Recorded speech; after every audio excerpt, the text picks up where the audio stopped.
Hi everyone. Okay, in this video I do just want to say a few words to mark the passing of actress Pauline Collins, famous for having starred in this film, Shirley Valentine. Now, I did actually just recently show this laserdisc in another video, a tribute video to the poster artist designer Drew Struzan. He actually did the artwork on this one, and Drew Struzan, perhaps best known for doing poster designs on movies such as John Carpenter's The Thing and the Indiana Jones movies. Now, I think it's fair to say that Pauline Collins was involved mostly in stage and television work, but absolutely the filmed adaptation of Shirley Valentine is probably the role that she'll be remembered for most, and she is absolutely wonderful in this movie.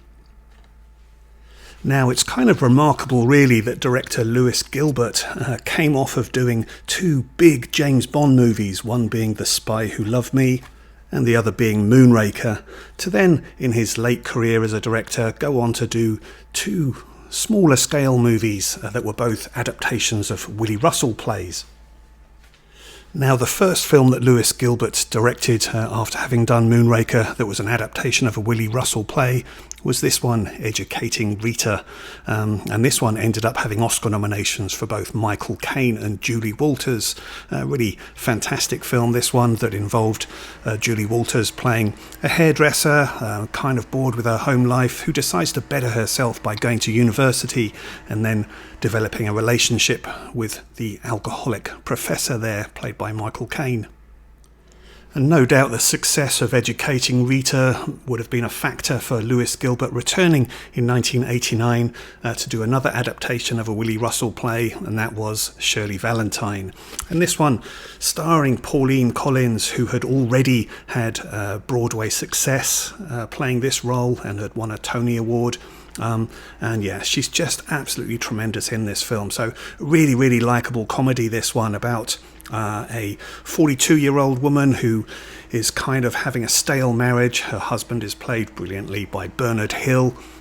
She talks to the wall because that's all she has to talk to throughout the day, and the film also breaks the fourth wall. She's often talking to camera as well in this film, but yeah, she gets the opportunity to go with a friend played by Alison Steadman to go on a 2-week vacation to Greece. And this really confuses her husband, who just doesn't know what he's going to do about dinner whilst she's gone. But yeah, it is a chance for her to really explore herself and really think about her life, how it's gone, and kind of the missed opportunities that she may have had because of just being sort of tied down, if you like, in a kind of stale marriage. So yeah, she does get to have a bit of a fling in this movie with Tom Conti playing a Greek bar owner, but yeah, such an enjoyable movie, this one.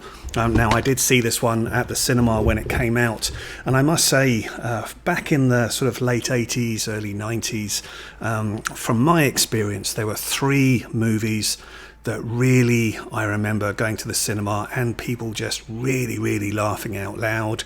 So there's The Full Monty, there's 4 Weddings and a Funeral, and there is Shirley Valentine.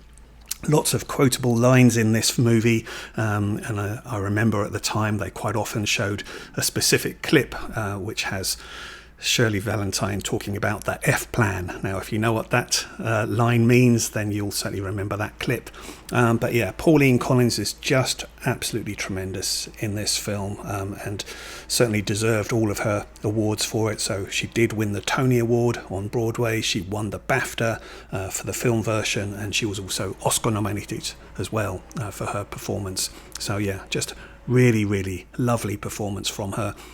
Great supporting cast in this movie as well, that includes, like I say, Alison Steadman is in there, George Costigan, who was in Rita, Sue and Bob 2, the great Bernard Hill, Joanna Lumley is in this as well, and Julia McKenzie. So yeah, really likeable movie, this one. Very funny in parts, but also very touching as well. So yeah, definitely, if you have not seen Shirley Valentine, then absolutely it is worth seeing. And certainly after Shirley Valentine, there was more interest for Pauline Collins to appear in another movie. And so, interestingly, this one followed in 1992, and this was City of Joy, starring Patrick Swayze, Om Puri, and Pauline Collins. And this was directed by Roland Joffe. Now, Roland Joffe had certainly had a lot of critical acclaim after having directed The Killing Fields, and then the Cannes-winning film The Mission, starring Robert De Niro and Jeremy Irons. But then he did have a bit of a flop with his next film, which was Fat Man and Little Boy, starring Paul Newman. And it has to be said, City of Joy was not a big success at the box office. Now, it is an interesting film for sure, and beautifully shot by Peter Bijou in Calcutta. Peter Bijou has worked on a range of movies such as Pink Floyd's The Wall, Mississippi Burning, The Truman Show.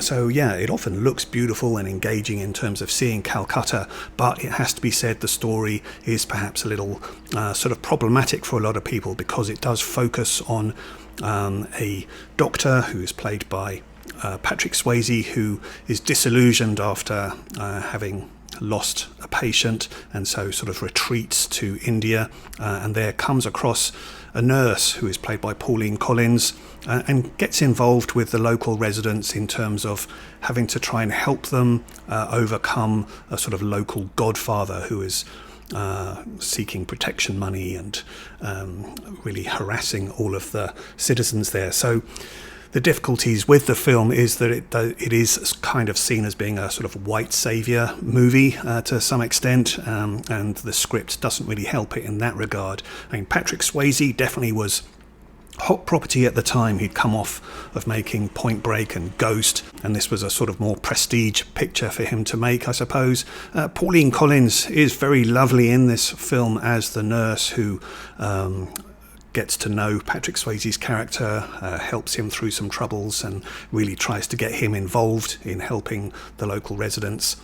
So yeah, nothing wrong with her performance. She's really lovely in this, but like I say, script-wise, this one is a little bit problematic, and you can understand why perhaps this one hasn't really become an endearing classic. But yeah, great performance as well by Om Puri. And then Pauline Collins, survived by her husband John Alderton, who she's lived with and worked with for many years. So they worked together on Upstairs Downstairs and the spin-off series Thomas and Sarah.